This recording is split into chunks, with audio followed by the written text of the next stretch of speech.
안녕하십니까, 이진우입니다.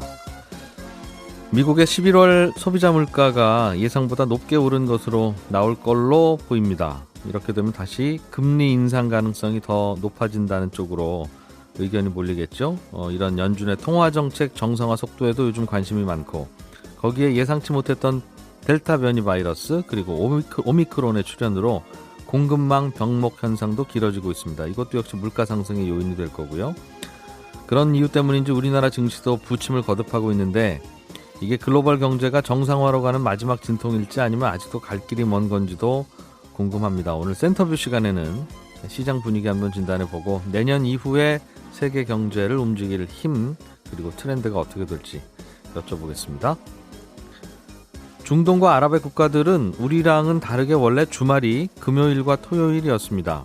아랍에미리트, 그런데 UAE가 내년부터 우리와 마찬가지로 토요일, 일요일로 그들의 주말을 바꾸겠다고 해요.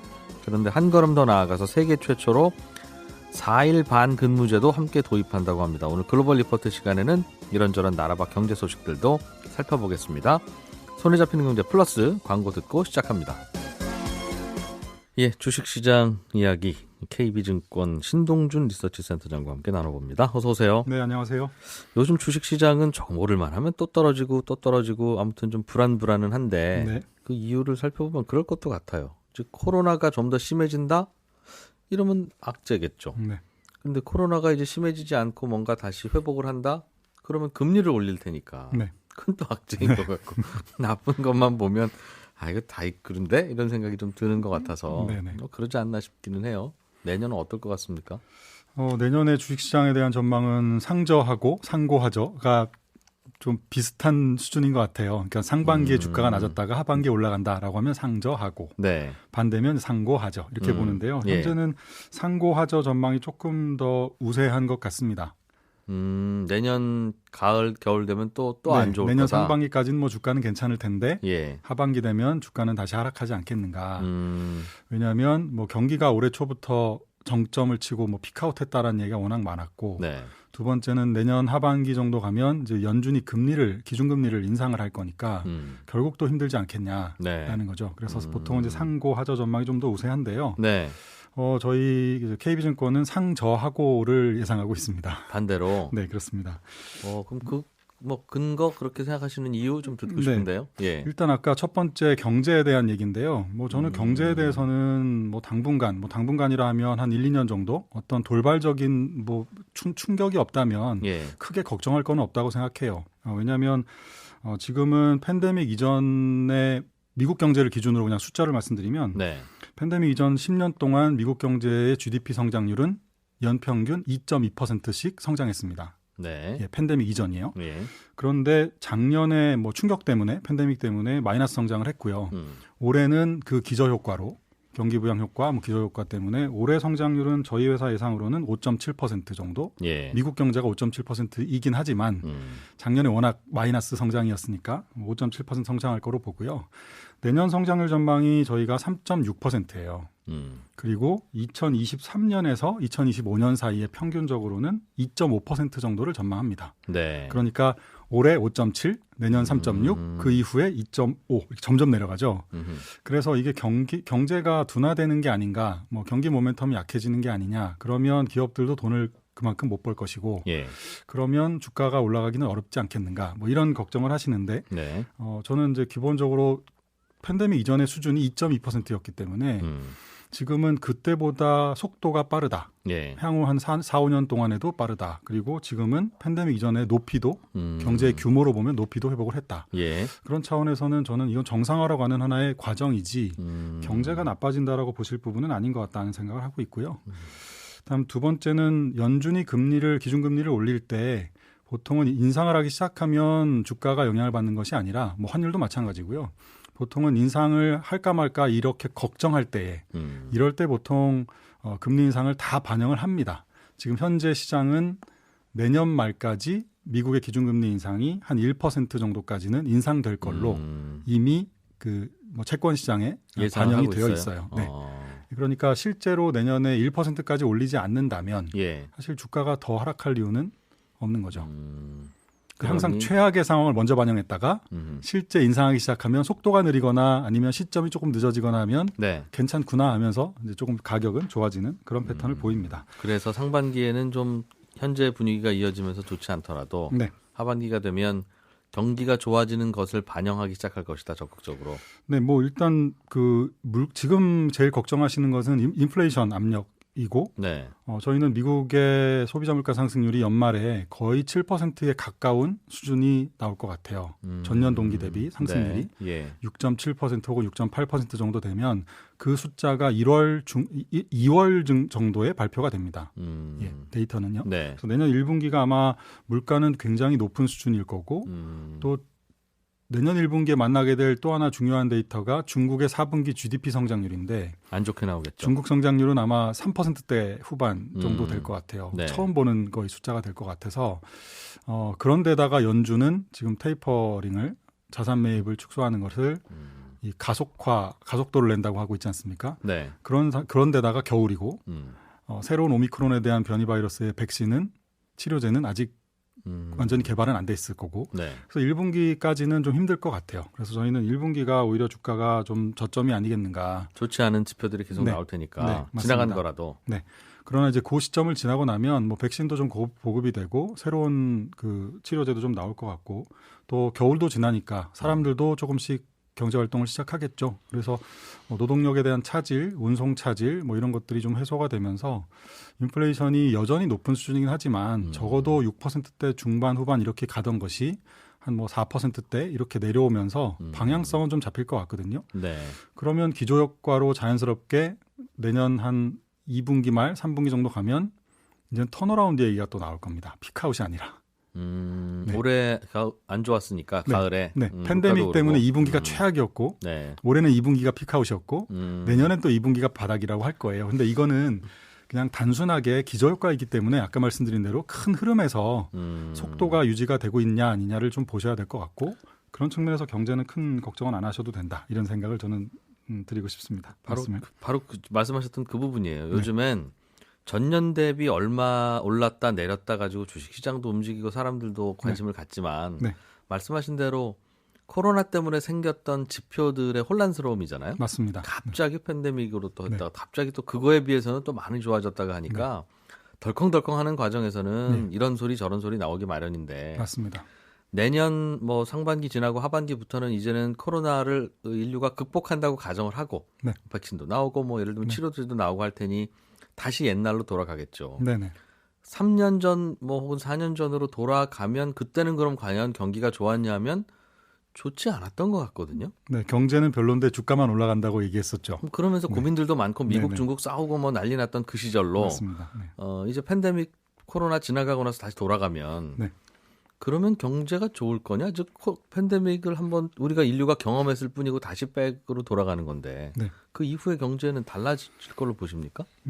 일단 내년의 화두는 우리가 팬데믹에서 정상화로 돌아간다라는 얘기를 많이 하고 있잖아요. 정상화라는 게 우리가 그냥 일상은 마스크 쓰고 제한적이나마 뭐 활동을 하니까 그게 일상이 뭐 정상화라고 우리가 말할 수 있는데 금융시장 측면에서는 말씀하신 대로 과연 어느 정도 성장률과 어느 정도 물가로 돌아갈 수 있을까? 팬데믹 이전에 딱 그 수준으로 돌아갈 수 있는 것이냐 아니면 한창 우리 영구적인 손상이 될 거다라는 걱정을 많이 했었잖아요. 더 나빠질 거라고 그랬죠. 잠재 성장률도 많이 낮아지고 금리도 이제는 마이너스 금리도 갈 수 있고 더 나빠지고 이런 걱정 참 많이 했는데 과연 정말 그럼 그게 정상이냐라는 거죠. 근데 제가 이렇게 특히 이제 내년에는 그 연준도 그렇고 중앙은행들도 그렇고 정부도 그렇고 그동안 마음껏 풀었던 부양책들을 약간 강도를 줄이거나 회수해야 되는 시기거든요. 그러면 정책을 하는 입장에서 보면 어디를 기준으로 회수할 거냐. 그렇죠. 어디가 정상이라고 생각하고 그거보다 뜨거우면 과열. 그렇죠. 그거보다 모자라면 뭐 미달로 생각할 거냐. 그 기준이 중요하죠. 네, 그 부분이 훨씬 더 중요하게 되겠죠. 근데 저희가 판단했을 때는 좀 상상력을 발휘하셔야 될 것 같은데요. 코로나 이전을 2011년부터 2019년까지 그러니까 금융위기 이후에 기저효과가 사라지고 난 뒤에 팬데믹 전까지 한 10년 정도의 평균 성장률하고 올해까지는 기저효과가 너무 컸잖아요. 그러니까 내년과 내후년 2년치 정도가 현재 전망치들이 많이 나와 있는데요. 그 컨센서스의 전망치들하고 같이 비교했을 때 어디가 더 높은가를 한번 비교를 해봤어요. 네. 실질 성장률 기준으로 보면 선진국들 기준으로 보면 최소한 100bp 이상, 1%포인트 이상 내년과 내후년 전망이 높습니다. 팬데믹 이전 10년보다. 뭐 기저효과가 작용하고 그런 게 아니라 기저효과가 물론 일부는 남아있겠지만 예. 기저효과가 사실 올해까지는 강력하게 있겠지만 네. 내년, 내후년까지도 기저효과가 강하지는 않을 거거든요. 예. 그리고 가끔씩 뭐 2025년까지 전망치를 내는 기관들도 있는데 그 기관들의 전망들을 해봐도 지난 팬데믹 이전 10년 정도의 평균보다는 높습니다. 그 말은 네. 인류가 코로나를 겪고 난 다음에 네. 경제 체력이 더 좋아졌어요 라는 뜻인데 네, 그럴 수 있죠.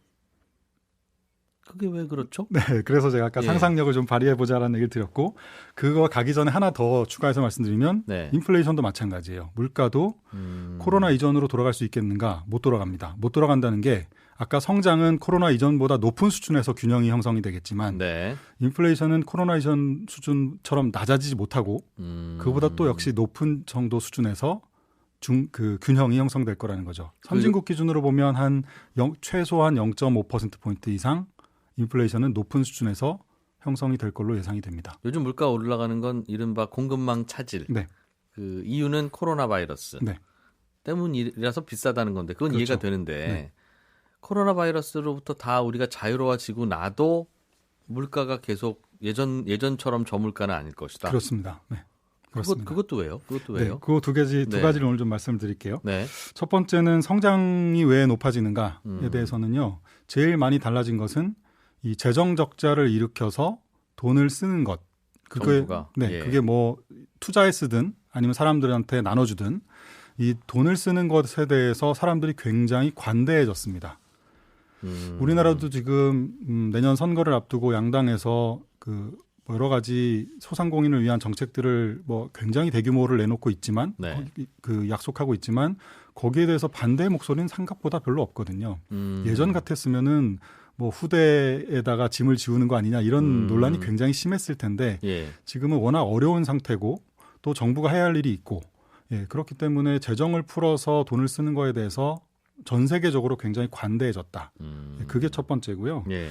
두 번째는 팬데믹을 거치는 동안 기업이든 가게든 여유 자금이 많아졌습니다. 예. 그러니까 저축이 많이 쌓였다는 거죠. 현금성 자산이나 저축들이 많이 쌓여서 이 돈을 가지고 소비할 수도 있고 투자할 수도 있고. 정부 지출이 관대해졌으니까 그 돈이 그렇죠. 기업 가게로 갔겠죠. 그것도 있고 기업들 입장에서도 또 가게 입장에서도 혹시 어떻게 될지 모르니까 그동안 어디 이렇게 여유로 놔뒀던 걸 다 회수해서 기업 네, 안으로 예. 지금 끌고 들어온 여유 자금을 좀 만들어 놓고 있는 거죠. 비상금들을. 그래서 그런 요인들도 좀 있습니다. 예.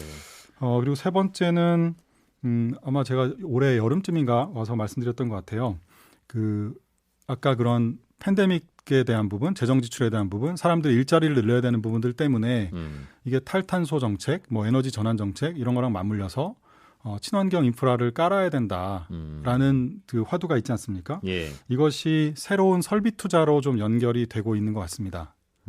그러니까 예를 들어서 이게 그냥 노후화된 설비를 업그레이드하는 정도가 아니라 네. 완전히 다른 설비로 교체를 해야 되거나 혹은 그동안 신흥시장에 아웃소싱 줬던 것들을 이제 지금 내 공장인데 우리 회사 공장인데 못 가지고 오잖아요.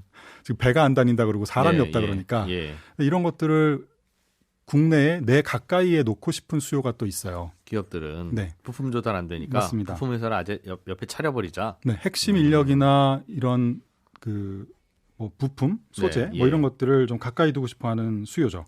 그러니까 예를 들어서 우리가 일본하고 소재 전쟁을 이미 겪었지 않습니까? 예. 그리고 나서 우리가 했던 반성은 이게 아무리 싸고 효율적이더라도 산업의 생명과 직결되는 사람의 생명이 마스크와 백신이라면 네.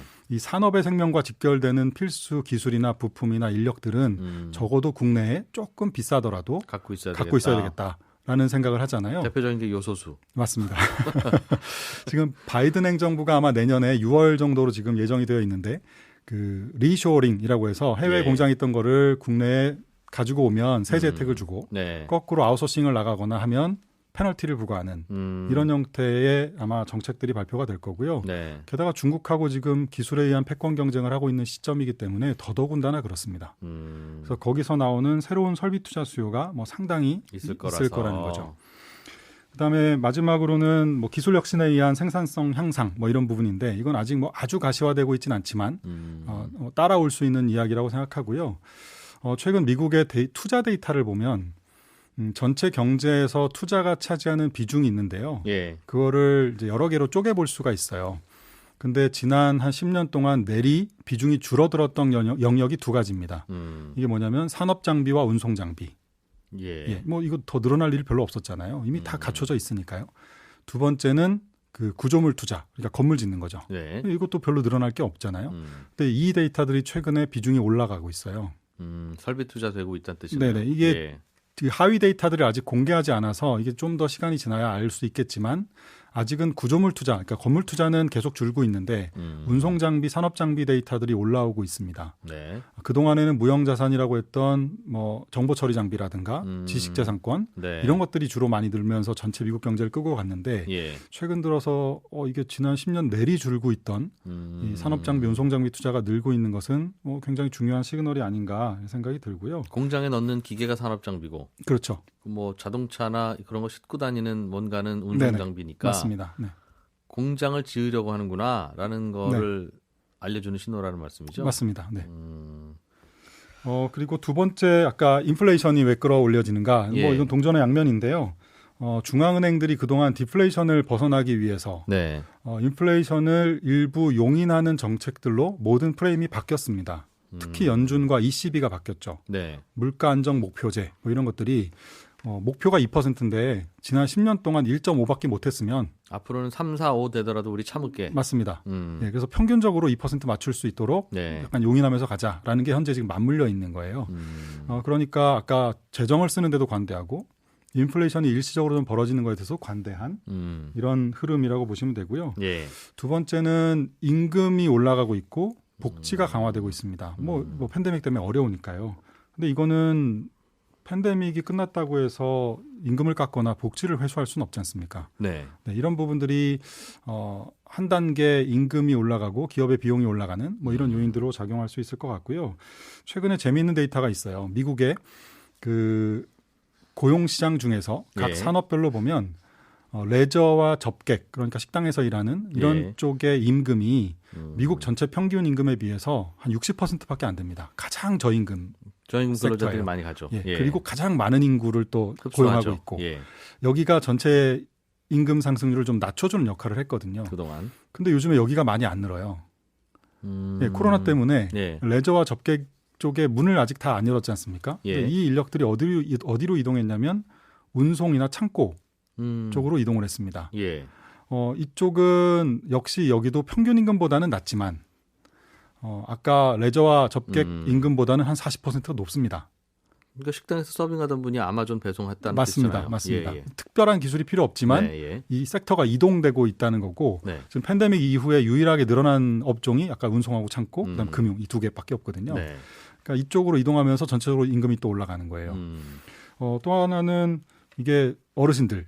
그러니까 미국 기준으로 보면 55세 이상의 어르신들이 전체 미국 노동시장의 4분의 1 정도 됩니다. 예. 예, 최대 인구예요. 고령화돼서. 맞습니다. 예. 근데 그분들이 안 돌아오고 계신 거죠. 코로나도 아직 불안하고 네. 또 이제 2년 동안 운동도 많이 못 하셨을 거니까 좀 더 이제 체력적으로도 부담이 있으셔서 예. 아직 안 돌아오다 보니까 전체 고용 참여율이 떨어지고 떨어지면서 나머지 임금이 또 올라가는 효과가 있는 거죠. 사람이 없으니까요. 아하. 그래서 이런 것들이 전체적으로 그리고 아까 뭐 그 핵심 인력들을 국내에 가까이 두려고 하다 보면 아무래도 좀 비싸지 않겠습니까? 그렇겠죠. 예, 이제 거기서 생기는 또 약간의 임금 상승, 일단 비효율에 의한 뭐 비용 상승 이런 네. 것들이 좀 있는 거죠. 그래서 전반적으로 보면 아까 제가 실질 성장 기준으로는 한 1%, 그다음에 물가 기준으로 보면 한 5%, 0.5%포인트 정도가 예. 팬데믹 이전보다 높아서 적어도 우리가 잠재 성장률이 그 두 개를 합쳐보면 네. 적어도 1%에서 1.5%포인트 정도는 팬데믹 이전보다 높아질 가능성이 있다. 그러면 잠재 성장률이라는 것이 우리가 인플레이션이나 디플레이션을 발생하지 않고 달성할 수 있는 최대의 성장률이고 그 성장률을 지지해주는 금리가 기준금리가 중립금리거든요. 그럼 그 수준이 높아질 거라는 높아지겠죠. 그래서 지금은 연준이 금리 인상을 언제 할까? 그다음에 연내 3번 할까, 뭐 2번 할까, 뭐 이런 정도를 우리가 논쟁하고 있지만 네. 내년 한 중반 넘어가면 어느 높이까지 올릴 것이냐. 현재 연준이 올릴 거라고 예상되는 레벨은 1.5%에서 1.75% 정도까지 올리고 나면 2024년에서 2025년 올리고 나면 멈출 것이다라는 것이 현재 시장에 반영되어 있습니다. 그런데 그 레벨이 지금 저의 추정들에 의하면 적어도 뭐 2.5에서 3%까지도 높이가 올라갈 수 있는 거죠. 당장 빨리 올려야 되는 건 아니에요. 그러니까 기준이 높아진 거니까 이제 그것들을 검증해 나가면서 천천히 올리겠죠. 여기서 주는 시사점은 장기적으로 주식시장에는 이 성장과 물가를 더한 명목 성장률이 올라가는 거니까 기업 이익 측면에서는 뭐 괜찮을 겁니다. 단기적으로 혼란스럽겠지만. 그래서 장기적으로 주식시장은 괜찮아 보이는데 문제는 장기 금리가 이제는 방향성이 바뀌겠죠. 그래서 거기서 것이다. 오는 계속해서 삐걱삐걱 거리는 부분은 깔끔하게 주가가 계속 올라가거나 하지는 않을 겁니다. 거기서 논쟁이 아마 계속 있을 것 같아요. 논쟁의 포인트겠네요. 네, 맞습니다. 정말 그렇게 될 건지. 네. 뭔가 전 세계 경제가 바이러스 이후에는 뭔가 근육량도 많아지고 체온도 올라가고 그렇다는 건데 와 그게 그렇게 될까 아닐까에 대한 토론. 그걸 해봐야 되겠습니다. KB증권의 신동준 리서치센터장이었습니다. 고맙습니다. 네, 고맙습니다. 바쁘게 살다 보면 놓치기 쉬운 나라 밖 경제 소식들을 모아서 살펴보는 글로벌 리포트 시간 해담경제연구소 어예진 소장과 함께합니다. 어서 오십시오. 안녕하세요. 오늘은 중동 쪽에 뭔가 변화가 있어서 뭐 또 싸우는 거야 그건 아니고 저는 이번에 새로 알았는데 아랍에미리트, 뭐 사우디아라비아 등등 그 동네 중동 나라들은 주말이 주 5일제를 하더라도 쉬는 그 빨간 날이 금토였다면서요? 토일이 아니라? 네, 맞아요. 근데 이것도 원래는 목금이었어요. 목금이었는데 2006년에 아랍에미리트 UAE가 금토로 주말을 옮겼었는데 그러고 나서 2013년에 뭐 사우디아라비아나 이제 다른 중동 국가들이 따라왔거든요. 원래는 목금이었어요? 네, 원래는 목금이었어요. 그래서 지금도 이란은 여전히 목금이에요. 주말이? 네. 주 5일제는 하는데. 주 5일제는 하는데. 목금을 쉬고 그러면 그분들은 그러면 토요병이 있겠네요. 네, 맞습니다. 그렇군요. 네. 예. 그랬는데 이제 그 UAE 아랍에미리트가 금요일과 토요일이었던 주말을 이제는 토요일과 일요일로 바꾸겠다 그랬어요. 당장 내년 1월 1일 3주 뒤부터죠. 그런데 이제 주말 체계도 바뀌고 근무 방식도 좀 변화를 줬어요. 근무 시간은 이제 매일 오전 7시 30분부터 3시 반까지 8시간 근무를 원칙으로 하는데 여기 근무 시간 빠르군요. 일찍 시작하는군요. 네, 그런데 좀 여기서 더 주목할 만한 점이 뭐냐면 세계 최초로 주 5일 근무제를 단축해서 4.5일 근무제를 도입한다는 거예요. 그러니까 월화수목은 이제 8시간 정상 근무고 금요일은 7시 반부터 12시 정오까지만 일하는 방식이에요. 손경제 플러스만 딱 듣고 퇴근. 그렇죠. 딱이네요. 좋은데. 네. 그렇게 바꿨다. 아랍에미리트가. 이유가 있을 텐데요. 왜 그렇게 바꿨을까요? 이제 아무래도 종교적 이유가 커요. 원래는 이슬람 국가들에게 좀 금요일이 굉장히 중요한 의미를 갖고 있습니다. 뭐 기독교인들에게 안식일이 일요일이고 뭐 유대교한테는 토요일인 것처럼 이슬람교도에게는 금요일이 일주일 중에 가장 성스러운 그들의 안식일입니다. 그래서 목금 쉬었다면서요. 그렇죠. 그래서 금요일이 꼭 포함이 됐던 거예요. 쉬는 날에. 우리의 일요일이 그들에겐 금요일이었다. 그렇죠. 근데 이제 가족 모임도 하고 뭐 예배도 보고 그런 날인데 그래서 지금 뭐 이웃 이슬람 국가들 중에 일부에서는 그 금요일 예배가 끝나기 전에 상점 문을 여는 것이 금지된 곳도 있어요. 그래서 금요일은 그 반나절만 일을 하는데 이것마저도 뭐 재택근무를 한다거나 근무 시간의 유연성을 두고 이제 무조건 12시에 근무를 마치게 하는 방식을 도입했습니다. 그러니까 이 동네 분들은 금요일에는 일을 안 하는 게 오랜 풍습이군요. 그렇죠. 어쨌든 간에. 그래서 목금 쉬는 거가 원래였고 금토까지도 뭐 금요일에 일 안 하면 되니까 괜찮은데 이번에 토일 쉬는 걸로 바꾸니까 그럼 금요일날 출근하고 일을 하라고? 그렇죠. 그래서 종교계의 반발도 조금 있어요. 그렇게 있겠군요. 그 대신에 보통 모스크에서 그 예배가 1시 15분 정도에 이제 시작을 하니까 그러면 12시에 딱 마치고 오전 근무만 하고 예배하러 가세요. 그렇게 되는 거죠. 그러면 굳이 그냥 금토로 그대로 두지. 원래 그러니까 주 5일제 하면서 금토 하면 괜찮다면서요. 그렇죠. 원래는 목금이었지만 이건 서양하고 너무 차이가 나니까 우리는 금토 쉬고 서양은 토일 쉬어라 했었는데 굳이 본인들도 토일로 따라오는 이유는 왜 그래요? 아무래도 이제 글로벌 스탠다드에 맞춰 가겠다. 뭐 이런 이유거든요. 예. 사실 공식적인 이유는 우리가 좀 생산성 높이고 워라밸을 좀 높이겠습니다. 네. 이렇게는 얘기했는데 좀 더 파고 들어가면 그 외국인 투자와 해외 인재 확보를 통해서 네. 자국 경제를 더 매력적으로 만들기 위한 조치입니다. UAE가요. 그동안 조금 열려있는 국가기도 했는데 네. 국제 규범에 조금 더 가깝게 맞추기 위해서 다른 개혁들도 뭐 한 1년여 전부터 도입을 하고 있어요. 뭐 예를 들면 뭐 미혼 커플의 동거 허용이라든지 네. 뭐 음주 규제를 좀 완화한다든지 뭐 카지노를 개방한다든지 약간 아무래도 좀 보수적인 이슬람 그 세계 안에서는 굉장히 있을 수 없는 일인데 네. 이런 거를 좀 탈피했었거든요. 그리고 또 외국인들을 위해서 제공하는 뭐 장기 비자라든지 외국인 투자자들이 원래는 UAE 사람이 꼭 껴서 사업을 해야 이제 사업 지분을 확보할 수가 있었어요. 예. 지분이 UAE께 무조건 들어갔어야 되는데 이제는 UAE 사람 끼지 않아도 사업체를 소유할 수 있도록 허용하는 이런 예. 방식들을 계속 하고 있었거든요. 그래서 뭐 그런 점들도 사실 배경에 깔려 있고 좀 더 글로벌화 되자 우리도. 그렇죠. 그리고 사실 뭐 전체 인구 중에 90%가 외국인이에요. 아랍에미리트는? 네, 그래서 예. 이슬람교도가 굉장히 그렇게 많다라고 생각하기 어려우니까 이게 조금 더 먼저 선두적으로 할 수 있는 이유인 거죠. 예. 그리고 더 크게 보면 그 이웃 나라인 사우디와의 그 경제 경쟁에서 우위를 좀 확보하기 위한 이유가 배경에도 좀 깔려 있습니다.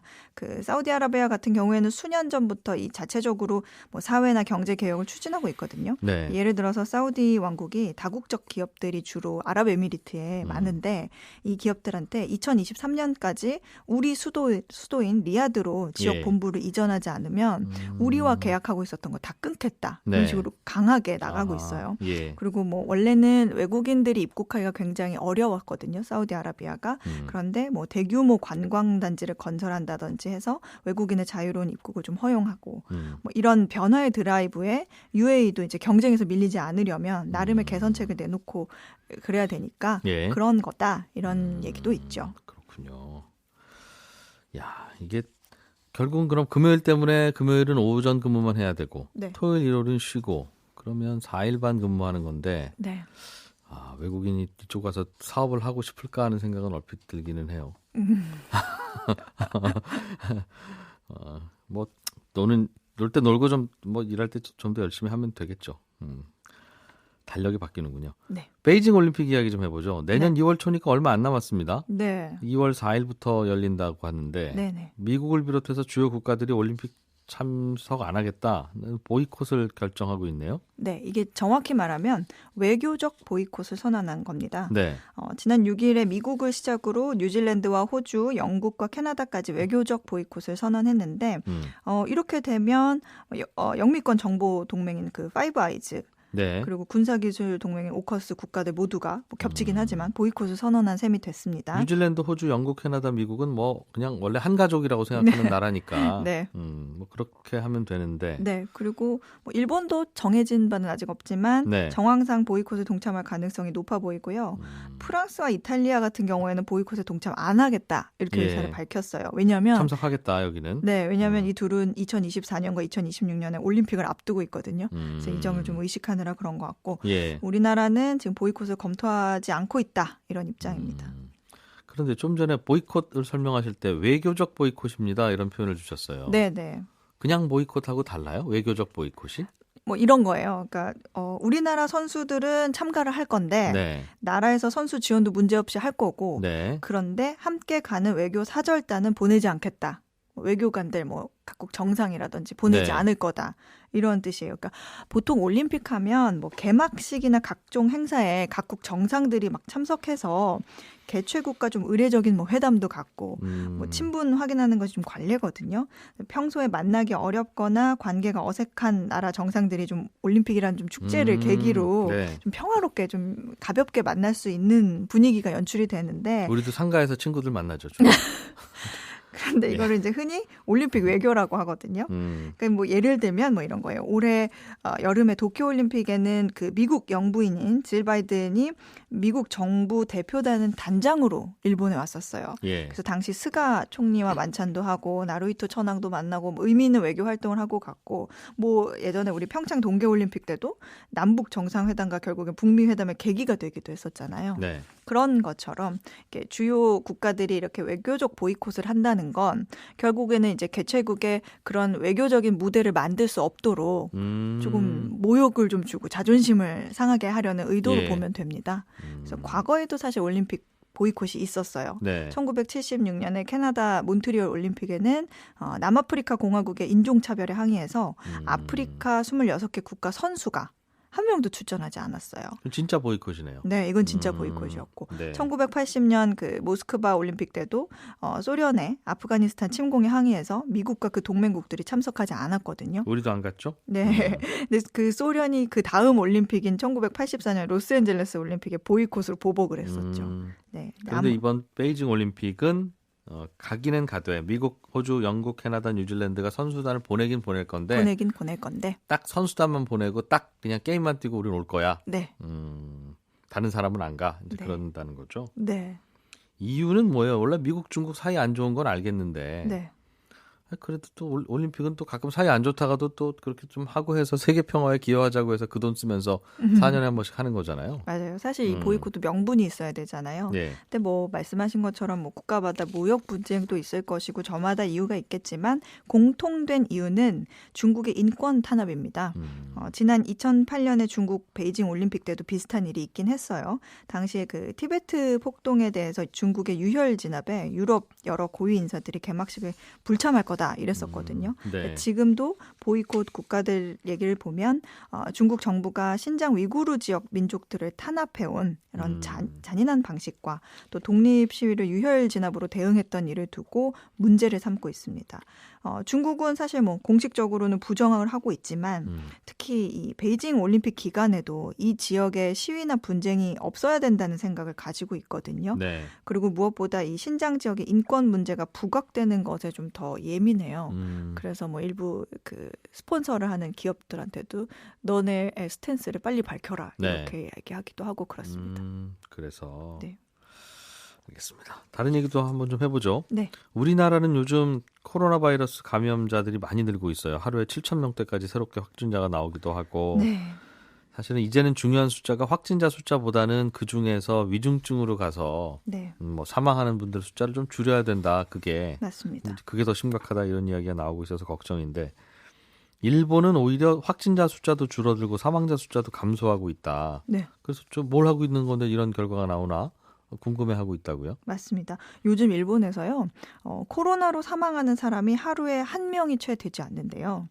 그 일일 확진자 수도 지난 8일 기준이긴 한데 136명에 불과합니다. 네. 거의 2020년 7월 수준으로 돌아온 건데 지난 뭐 1월과 5, 6월 뭐 일일 사망자가 거의 100명을 넘었던 거는 너무 다른 상황이 됐어요. 일본 인구가 약 1억 2천만 명이 넘는 국가인데 네. 미국을 제외한 G7 국가 중에 가장 인구가 많음에도 불구하고 심지어 지금 일본은 고령 인구가 많잖아요. 네. 그래서 사망 위험이 상대적으로 좀 크다는 점을 감안하면 지금처럼 확진자 사망자가 급감하는 것이 좀 놀라운 상황인 거죠. 왜 갑자기 확진자들이 줄어들고 그래요? 이유가 뭐예요? 이게요. 문제는 이 학계에서도 왜 그런지 명확한 이유를 아직 찾지 못했어요. 근데 이제 뭐 사실 한 가지가 영향을 줬다기보다는 뭐 여러 가지 뭐 마스크 쓰기, 해외 유입 차단 뭐 이런 것들이 겹친 덕분이라는 의견이 있는데 우리도 그건 하는데. 그렇죠. 근데 그래서 여러 가지 추론은 나오고 있습니다. 네. 좀 한번 참고를 해보시라고 이렇게 말씀을 드리면 하나는 뭐 효과가 더 뛰어난 것으로 알려진 화이자와 모더나로만 이 두 가지로만 백신을 접종한 덕분이다. 아스트라제네카 안 섞었더니 이렇다? 뭐 여러 가지 이렇게 이거는 어쨌든 추론이니까 네. 그런 점이 있고 또 하나는 엉겁결에 집단 면역을 달성했을 수 있다.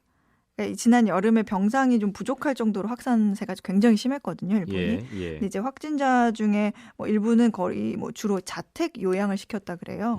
그리고 뭐 무증상 같은 경우에는 그냥 우리처럼 정말 체계적으로 이렇게 치료를 해주거나 그러지 않아서. 네. 어떨 거에 다 한 번씩 걸렸다? 네, 그래서 검사 비용도 자가 부담하는 경우가 있고 그래서 안 하는 사람도 많으니까 이게 우리보다 훨씬 더 그랬을까요? 네, 그런 가능성이 있다. 뭐 이런 의견도 있고요. 한 번씩 다 알아서 그렇다 그 말이죠. 그렇죠. 그리고 이거는 뭐 남들에게 좀 폐를 끼치는 걸 싫어하고 규칙을 잘 지킨다. 이런 점이 이동을 좀 제한했다. 그래서 전파율을 낮추는 데 도움이 됐다. 이런 의견도 있고. 남에게 폐 끼치는 걸 싫어해서 열이 나도 그냥 집에서 계속 안마 안고 계시는 거 아니에요? 그래서 확진자 사실은 감염됐는데 확진자로도 안 잡히고. 모르겠습니다. 그리고 이제 또 하나 추론이 있는데 이거는 나름대로 뭐 연구를 한 결과 같아요. 하나는 이제 일본에서 가장 많이 발견되는 바이러스에 특정 변이가 추가돼서 이 감염력을 낮추는 능력을 가진 게 아니냐라는 의견도 있어요. 그러니까 예를 들면 뭐 예를 들어서 가장 많이 발견되는 바이러스가 델타 바이러스인데 여기에 잘 감염이 되지 않는 착한 변이 유전자가 합쳐진 거다. 일본에서 된 변이 바이러스가 일본 거는 좀 착해진 쪽으로 변이가 됐다. 그런 의견도 있습니다. 해담경제연구소 어예진 소장과 함께했습니다. 고맙습니다. 감사합니다. 네, 손에 잡히는 경제 플러스도 여기서 마무리하겠습니다. 저는 월요일에 8시 30분에 또 찾아와서 인사드릴 거고요. 손에 잡히는 경제는 아침 8시 30분, 오전 11시 5분 2번, 하루에 2번 찾아갑니다. 방송 다시 들으실 분들은 저희 홈페이지나 팟캐스트 참고하시면 되겠습니다. 월요일에 뵙죠. 고맙습니다.